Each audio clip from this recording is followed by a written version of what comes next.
এ হচ্ছে আমার একমাত্র আদরের মাইয়া কাজল। বড় ভাইজান, আপনি এখনো বসে আছেন কেন? আপনি যান।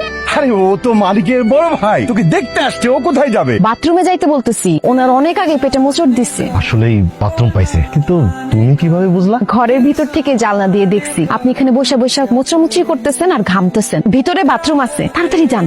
আম্মা জিজ্ঞেস করেন, কিছু জিজ্ঞেস করার থাকলে। যা জিজ্ঞেস করার পরে জিজ্ঞেস করবেন, আগে আপনারা কিছু খায় না। আপনার না অনেক খিদা লাগছে? আপনি একটু আগে ভাবির কানে কানে বলতেছিলেন, ইস কেমন বাড়িতে মেয়ে দেখতে আসলাম, তারা তো বকবক কইরেই যাইতেছে, কিছু খাইতেই দিতেছে না।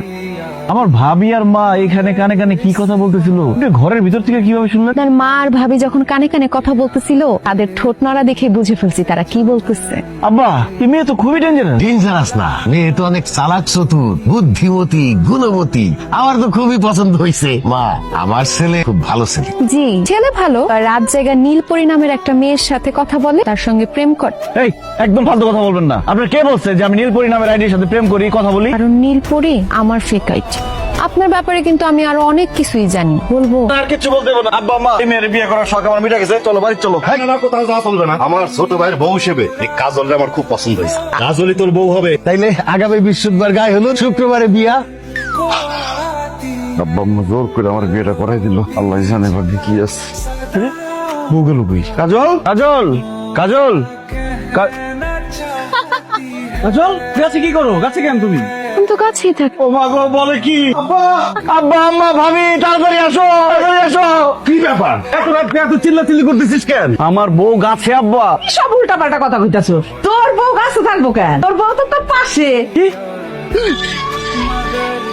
তুমি না গাছের উপরে ছিলা? গাছের উপরে উঠলা কিভাবে? আর এত তাড়াতাড়ি নামলাই বা কিভাবে? কারণ আমার সাথে ভূত আছে, ওরা আমার গাছের উপরে উঠাইছে বা নামাই দিয়ে গেছে। আল্লাহ, কি বলো সত্যি?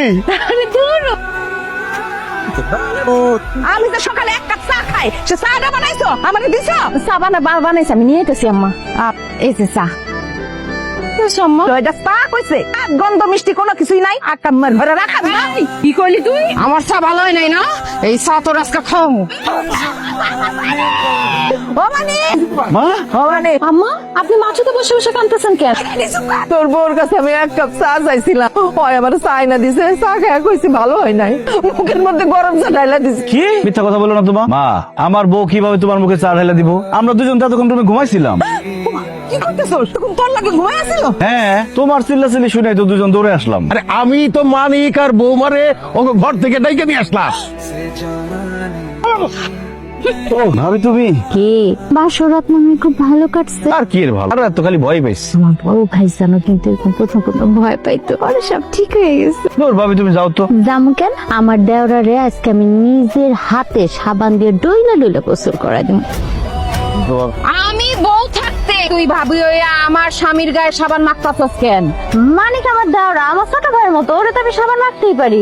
সমস্যা হইতাছে তোর নজর খারাপ, তোর চোখ খারাপ, তোর উদ্দেশ্য খারাপ। পরে আজকে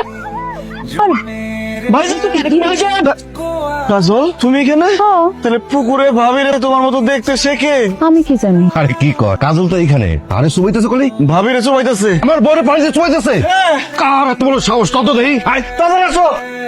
কে সুবাইতেছে? ও তো নিজে নিজেই পানিতে ডুব দিতেছে। আনাসিমা, তুমি নিজে নিজে পানিতে ডুব দিচ্ছ কেন? এই যে তখন হয় আবার ভাবি কি যে বলেন না, আমি আপনারে কেন চুমামু? আমি তো রান্না বান্না করতেছিলাম, আর আমি চুপাইলে দেখেন না আমার জামা কাপড় ভিজা থাকতো না, আমার তো সবই শুকনা। ভাইজান, এটা কি হইতেছে? আমি তো কিছুই বুঝতেছি না। বুঝিস না?